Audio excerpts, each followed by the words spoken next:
Night with Keola. I'm your host, Keola, and I want to thank you guys for joining me. And hopefully each episode so far has given you some type of nugget that you can kind of take away and use that to become a better version of yourself. Today I have an amazing, when I say amazing, I mean amazing guest with me, Mario from Bon Appetit Catering. And we're going to talk about entrepreneurship. So make sure you are getting your notepad and so you can take notes because he's going to give you some good things to take away. So tell the people about you. Who are you? Tell us a little bit about your business, Mario. Hello, everyone. I am Mario Eberhard, owner of Bon Appetit Catering. We are based in Atlanta, Georgia, as well as Nashville, Tennessee. We are a gourmet catering service that serves weddings, baby showers, private dinners, birthday parties, you name it, we got you. Okay, so y'all hear that, right? And listen, the food is amazing, so tap in, don't miss it, okay? So thank me later. So Mario, we are glad to have you. I need you to let everyone know how to reach you on social media. So Instagram and our TikTok is bun_, so it's BUN_APPETIT_catering.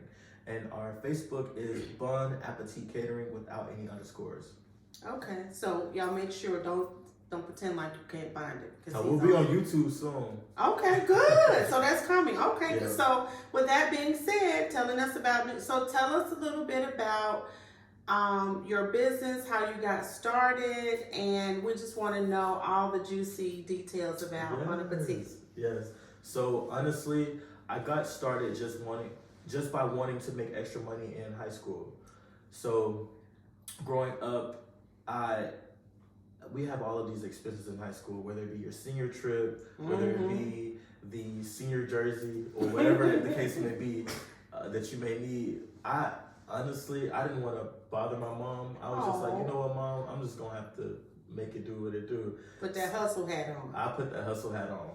I knew that I had a niche for cooking food, and so literally I started out at my high school selling wings, like 6-piece wings. The next following day I did chicken and waffles. The day after that I did pasta. You was building on that thing. Yes, okay. Literally.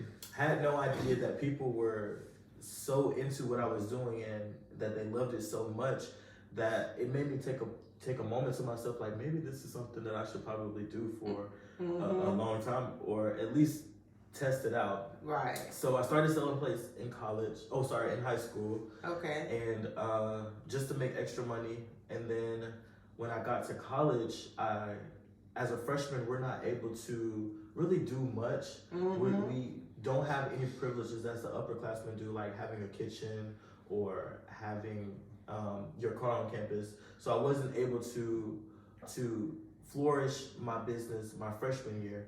Okay. But when I matriculated and I made it to my sophomore year, I was able to meet more upperclassmen. Okay. And then from there, I was able to like use their kitchens and start promoting the food I was selling. And literally, I kid you not, the first day I sold plates at college, I sold 50 pasta plates. What? Yes. So you're doing all this by yourself, like you're just cooking and prepping, no help, like you're doing it on your own? Well, this is... And in school? I know, right? Listen, y'all hit boss. Boss. Okay, go ahead. I'm sorry. No, you're good. Literally prepping, doing all this on my own. I had my mom on the phone, stressing out. How you gonna do all this? Literally, I have 50 orders in my notes, and I'm like, Mom, I need some help. I'm nervous. But you had it though. Yeah. You had it. So the 50, so that just kind of got you started. So once you realize, okay, I might be on to something, but I'm in college too. So what would you say made you say, I'm going to continue even after, because you've graduated, right? Yes. Okay, and so you have a degree in? Communication. So with a minor in business. Okay, so that kind of goes together, those two things. So once you realize, okay, you know what, I might be on to something, like this is selling out, what would you say made you decide to just continue and not put it to the side and say, I have a degree now, so let me just pursue my degree. Because a lot of people go to college with the assumption that this is getting ready to take me down this path of success, but you were on a different path and it's still on success. So as an entrepreneur, tell the audience how you made that decision and what directed you to keep going with that, with you having both of those things available to you, because you could have gone either way. Right, absolutely. So, in college, I had this phase where I would watch motivational videos. So I would come across a lot of motivational speakers, and they would be entrepreneurs. They would inform me about how they had the luxury of choosing their own schedule. They had the luxury of providing a product for an individual and essentially creating wealth from it. So, in the midst of having an idea of wanting to sell plates and also kind of being in tune with myself as I'm watching motivational videos, it went hand in hand, and it made me decide to pursue it full time. Like, at one point I was working at Publix in college, but then I noticed that it wasn't really aligning with my class schedule. So in order for me to kind of work around my class schedule, I had to find another hustle. And coming out of high school selling plates, it was like that was it. All I had to do was just bring it to college. Right. So that's what I did. I brought it to college, and with Nashville being so, I want to choose the right words, with Nashville being not as cultured, it doesn't have a lot of places for people to eat at where they like the food. That we like. Go ahead and say it. That we enjoy. Right. No offense. We like a different flavor. Okay, go ahead. There's not many places in Nashville that seasons the food well. There's not many places that provide you a good experience. When you arrive, you leave there unfulfilled. So I know I kind of had a niche with me coming up, having the Southern background, knowing how to cook. It was like people draw themselves to me because they're looking for good food. And with me being a college student, I didn't tax them, I didn't bust their heads or anything of that nature. I made it affordable, so it was able to build my repertoire and also build my clientele. And that's the thing that I can personally attest to. I think that not only is the food amazing and delicious, the presentation, your service. And so what happens to us as a culture when we become entrepreneurs, we tend to relax the customer service part of it. And so, we're just assuming, well, you should understand because we both look alike that I can give you subpar. But I never have experienced that with this particular catering business. And so I think that that's obviously something built into your character. So has that given you, because that's who you are, that's how you work. So what opportunities would you say have come about with you having that service mindset? So with me standing on service, like customer satisfaction, I've been able to build a roster of loyal customers. Now, it's very important for you to please your customers in whatever way you can, contingent upon the service that you provide. So I'm a caterer. I serve in the field of hospitality. So it's important for me to ensure that my clients or my guests they feel good about themselves, whether it be from the first bite or whether it be from the first interaction. I have to ensure that I stand on providing them the most and the best customer satisfaction that I can. I love that. Thank you you. See, I'm smiling. I'm feeling warm on the inside. I just kind of love, it's when it's an entrepreneur that takes pride in what they're doing, and I can hear that in what you're saying. So that just kind of gives me a warm fuzzy on the inside. Y'all know I like a warm fuzzy. So with, you doing this, I've kind of watched you develop from afar because I don't know all the details, but I do want to say I'm super proud of you. I'm excited to see what's going to happen next and where your business is going to go, because I'm sure it's just going to keep going up. So with you doing what you're doing, what challenges would you say, if you were an entrepreneur, that you can give someone advice on? What challenges you might face in trying to get started? Now, there in entrepreneurship, you have seasons. You have low seasons and you have high seasons. For me, maintaining my faith in a low season and maintaining my faith in a high season has been the most rewarding thing that I could ever do. I think that me having a close relationship with God is something that benefits me the most out of all of this, because it just aligns me so perfectly with His word that I'm able to thrive contingent upon what me and Him talk about. So I think it's important for me with your question to highlight that maintain your faith, but also maintain consistency. If you want it, you have to be consistent in it. You can't just expect for it to come to you. You literally have to take a moment, whether it be a deep breath or you journaling and kind of being in your own zone, to just kind of like breathe and reassess and think about, like, if you were an entrepreneur, think about how you could demonstrate ways of consistency or demonstrate ways that you could make your business better. I think it's important to maintain consistency and faith. That's good. And so those are some key takeaways, because as you know, as an entrepreneurship, it's not overnight. You plant the seed today doesn't mean you're going to pull it up tomorrow. Absolutely. But most people think, I'm an entrepreneur, I'm just going to be successful overnight. And so how long do you think it has taken with you having that faith, with you having that consistency? How long would you say, had you not had that, you think it would have brought you to where you are now? Absolutely not. Yeah. I kid you not. Literally, I received so many like congratulatory messages where people are like saying, I'm so happy that you're consistent. It really pushes me to want to be consistent as well. So had I not been consistent, or had I not maintained a faithful relationship with God, I wouldn't be as far as I am. I know for a fact I wouldn't be. That's amazing to me. And I hear people, oftentimes say, I want to start a business. This is something I want to do. And then a week later, they're like, I didn't get anybody. I didn't get any clients. So how do you how do you get your clients? What do you use to keep growing? What mechanisms are you using?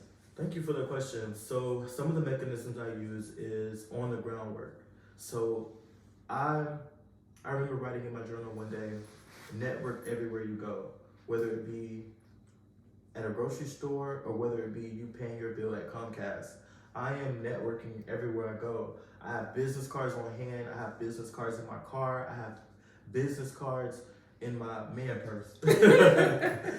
I have business cards everywhere. I'm ready to network. Keyword business cards. And I'm enthusiastic. So when I'm introducing myself to people, I don't come off dry. I come off like, you need me almost. You need me in your life. You do. Whether it be on a smaller scale or a larger scale, I think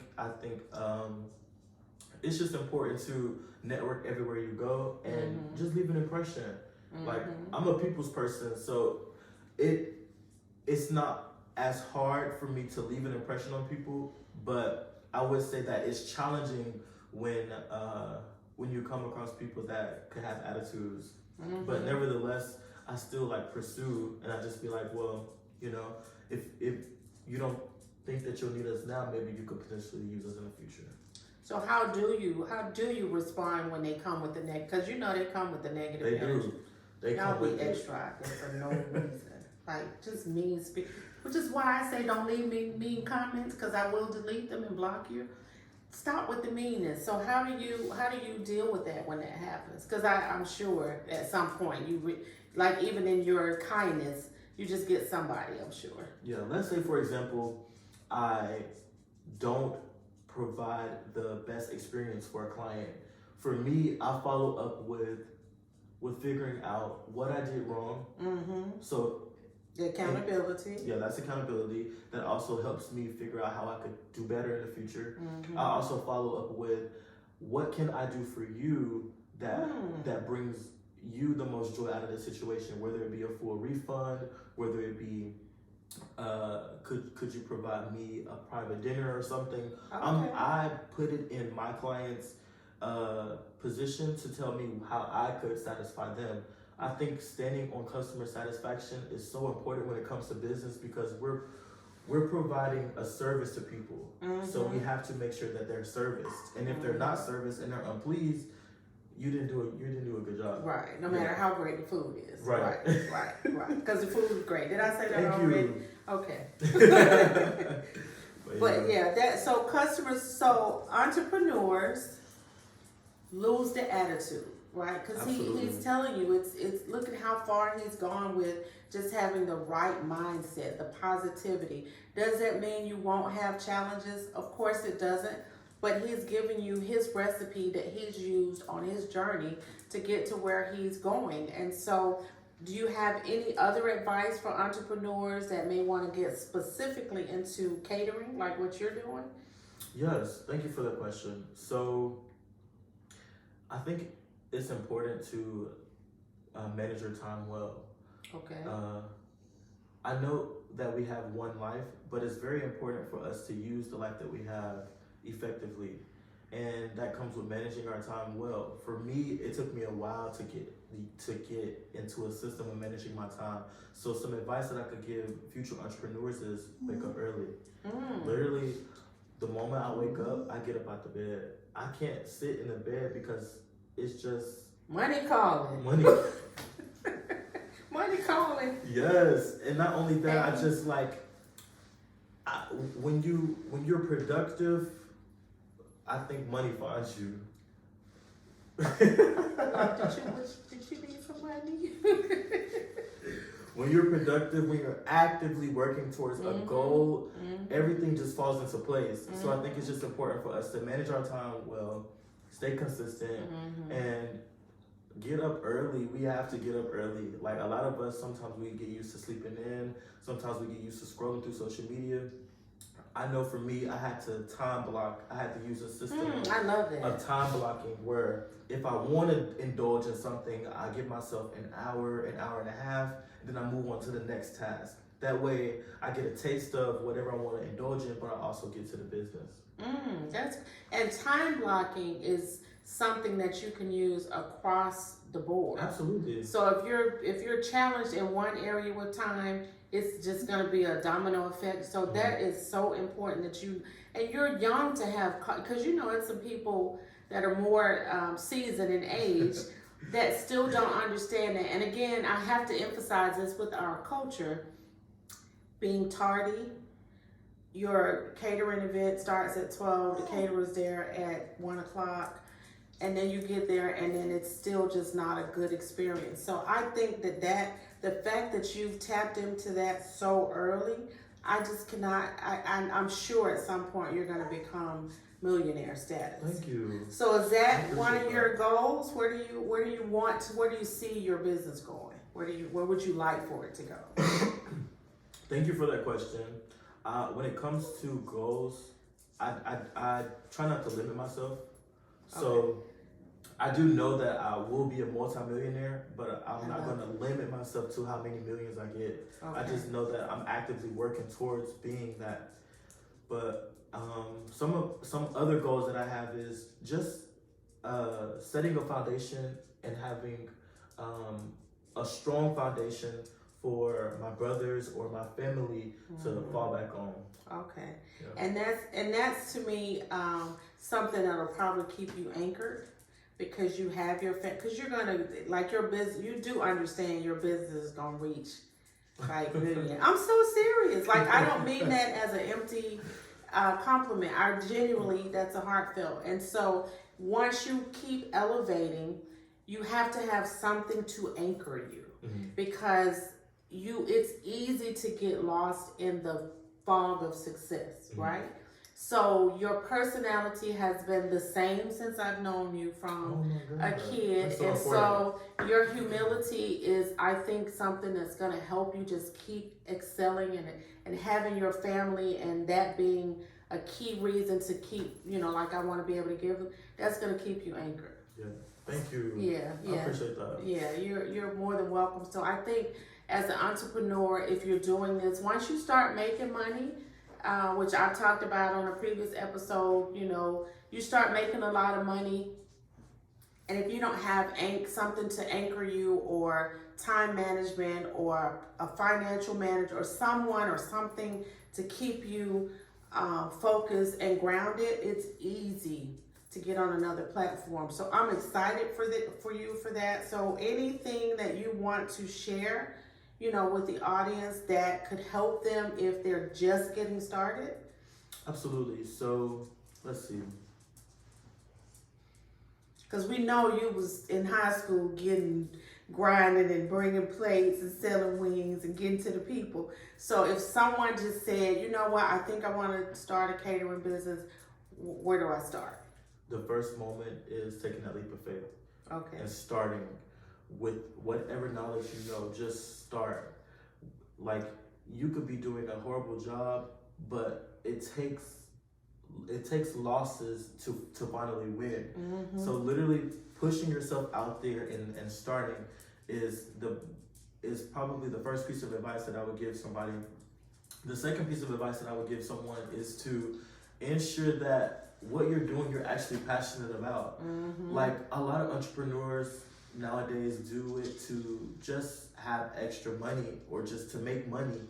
And for me, I feel as though in order for you to be successful in entrepreneurship, you have to be passionate about what you do. Otherwise, how can you provide the utmost experience if you're not passionate about it? So, one, being passionate. Two, ensuring that you are managing your time wisely. Time management. The time management piece is just, you can't, you gotta stick with it. So yes, time management is crucial. Yes, I agree. And so with you having those key components to get you started, is that the part, or you can tell me, what part do you love about being an entrepreneur? What's your everything you look forward to that you're like, I just wouldn't want to go back to try to be in corporate America? I love that I am my own business. Like, I control how much money I make depending on how much effort I put into it. Mm-hmm. And I think that any entrepreneur can probably speak for this as well. Like, depending on how much you put into your baby, because most people's businesses are their babies. That's right. You're an entrepreneur. That's right.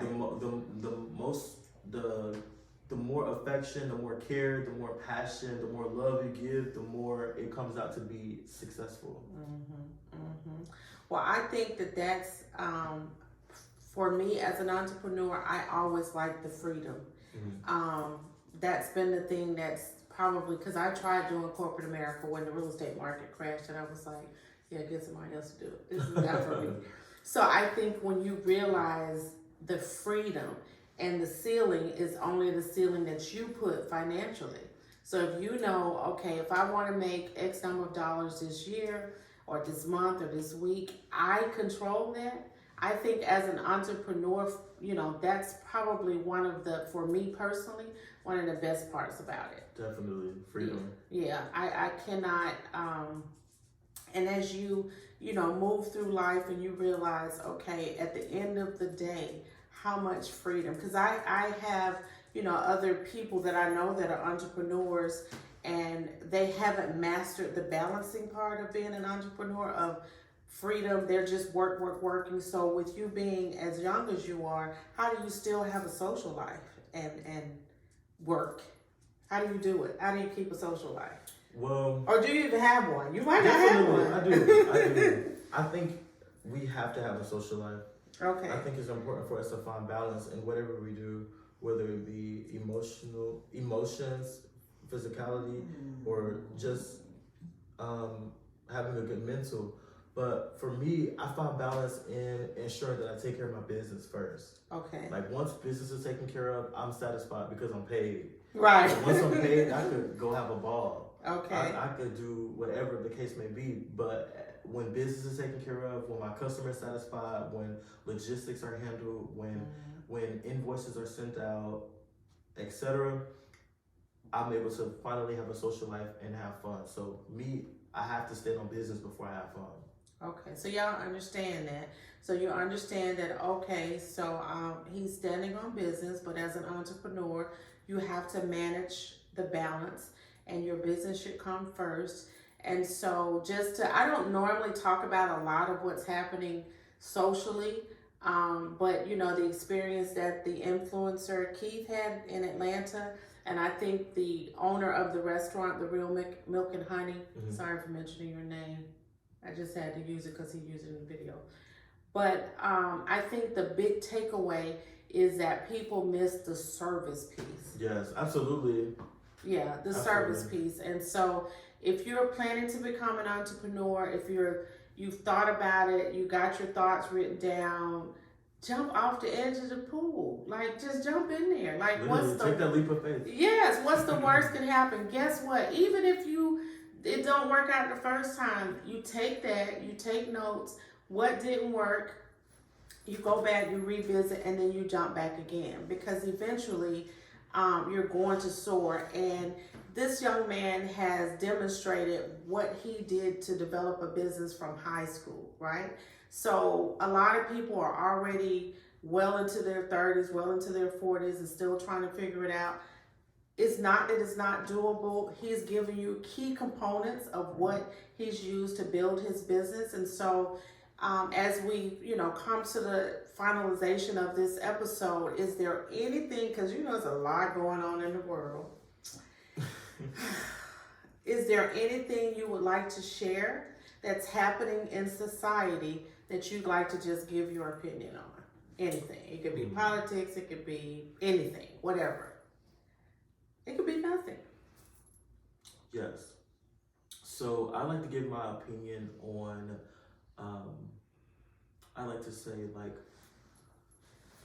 grocery store shortages. So to highlight that a little bit more in depth, I know that recently, if you are from Atlanta, Georgia, Walmart has now closed down some of the locations. Not only did they close down some of the locations, they closed them early. So for parents that may get off late, or for someone who may need groceries later than the average person, I like to shed light on that, because I think that's sick. I think that having access to sustainable food is important. I think having access to grocery stores in convenience to your home is even more important. I think that when the government kind of shuts down grocery stores that's within a 5-minute radius of people's homes, to where they not have to drive 10 or 15 minutes out, just causes an inconvenience for people, especially for those parents who may not have cars, who have to use bus lines. So, babysitter issues. Yeah. Really, I just like to shed light on just sustainability and food shortages. Like, I'm big on sustainability and ensuring that everyone has access to good food. So that's something that I wanted to speak on. I hate that. Yeah, I hate that Walmart closed a few of their stores down. I hate that they ended up closing other stores early. But hopefully that changes in the near future. And to kind of piggyback on that, most of those stores happen to be in our people that look like us in our community.